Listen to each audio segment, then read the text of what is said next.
ಓಂ ಶ್ರೀ ಗುರುಭ್ಯೋ ನಮಃ. ನಮ್ಮ ಗ್ರಹ ದೇವತಾಭ್ಯೋ ನಮಃ. ಆತ್ಮೀಯ ವೀಕ್ಷಕರೇ, ನೈನ್ ಮಾಸ್ಟರ್ಸ್ ಚಾನಲ್ಗೆ ತಮಗೆಲ್ಲ ಸ್ವಾಗತ. ಮಾರ್ಚ್ ತಿಂಗಳ ಮೀನರಾಶಿಯವರ ಗೋಚಾರ ಫಲವನ್ನು ನೋಡೋಣ. ಈ ತಿಂಗಳ ಗೋಚಾರ ಗ್ರಹಸ್ಥಿತಿ 1ನೇ ಭಾವದಲ್ಲಿ ರಾಹು, ಬುಧ ಮತ್ತು ಶುಕ್ರರು ಸಂಚಾರವಾಗ್ತಕ್ಕಂಥದ್ದು. ಜನ್ಮರಾಶಿಯಿಂದ 3ರಲ್ಲಿ ಗುರು, ಜನ್ಮರಾಶಿಯಿಂದ 4ರಲ್ಲಿ ಕುಜ, 7ರಲ್ಲಿ ಕೇತು, 12ರಲ್ಲಿ ರವಿ ಮತ್ತು ಶನಿ ಸಂಚರಿಸ್ತಕ್ಕಂಥದ್ದು. ನಂತರ ಇದರ ಪರಿಹಾರವನ್ನು, ಇದರ ಫಲಗಳನ್ನು ಮೊದಲೇ ನೋಡೋಣ. ಏನಪ್ಪಾ ಅಂತಂದ್ರೆ, ಈ ತಿಂಗಳು ನಮಗೆ ವಿಶೇಷವಾಗಿರ್ತಕ್ಕಂಥ ತಿಂಗಳಾಗಿರ್ತದೆ. ಆದರೆ ಏನಪ್ಪಾ ಅಂದ್ರೆ ಕೆಲವೊಂದು ಜಾಗ್ರತೆಗಳನ್ನು ಕೂಡ ನೀವು ತೆಗೆದುಕೊಳ್ಬೇಕಾಗ್ತದೆ. ನಿಮ್ಮ ರಹಸ್ಯಗಳನ್ನು ಯಾರು ಮುಂದೆ ಹೇಳಲಿಕ್ಕೆ ಹೋಗಬೇಡಿ. ಯಾಕಂದ್ರೆ ಮುಖಸ್ತುತಿಗೆ ಮರಳಾಗುವ ನೀವು ಎಲ್ಲರನ್ನೂ ನಂಬಿ ಬಿಡ್ತೀರಿ. ಅದರಿಂದ ಏನಪ್ಪಾ ಅಂತಂದ್ರೆ ಕೆಲವೊಂದಷ್ಟು ರಹಸ್ಯಗಳನ್ನ ಯಾರ ಮುಂದೆ ಹೇಳಲಿಕ್ಕೆ ಹೋಗಬೇಡಿ. ಮತ್ತು ಈ ತಿಂಗಳು ನೀವು ಸ್ವಲ್ಪ ಮನೆಯ ಖರ್ಚಿಗಾಗಿ, ಮನೆಯ ದುರಸ್ತಿಗಾಗಿ ಖರ್ಚನ್ನು ಮಾಡ್ತಕ್ಕಂಥದ್ದು, ಅಲಂಕಾರಕ್ಕಾಗಿ ಖರ್ಚನ್ನು ಮಾಡ್ತಕ್ಕಂಥದ್ದು. ಆತ್ಮವಿಶ್ವಾಸ ಹಾಗೂ ಕುಟುಂಬದ ಸಹಕಾರದಿಂದ ಎಲ್ಲ ಕಾರ್ಯದಲ್ಲಿ ಯಶಸ್ವಿಯಾಗ್ತಕ್ಕಂಥದ್ದು. ನಿಮ್ಮ ಶ್ರದ್ಧೆ ನಿಮ್ಮ ಕಾರ್ಯಕ್ಷೇತ್ರದಲ್ಲಿ ಉತ್ತಮವಾಗಿರ್ತಕ್ಕಂಥ ಫಲ ನೀಡಲಿದೆ.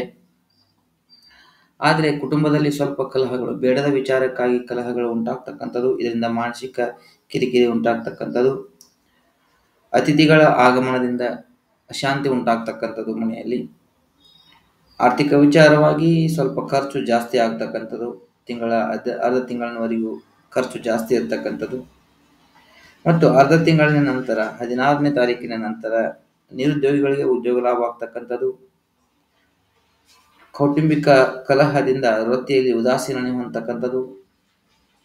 ತಿಂಗಳಾಂತ್ಯದಲ್ಲಿ ಹೊಸವರ ಸ್ನೇಹದಿಂದ ಜೀವನ ಶೈಲಿಯಲ್ಲಿ ಸ್ವಲ್ಪ ಬದಲಾವಣೆ ಆಗ್ತಕ್ಕಂಥದ್ದು.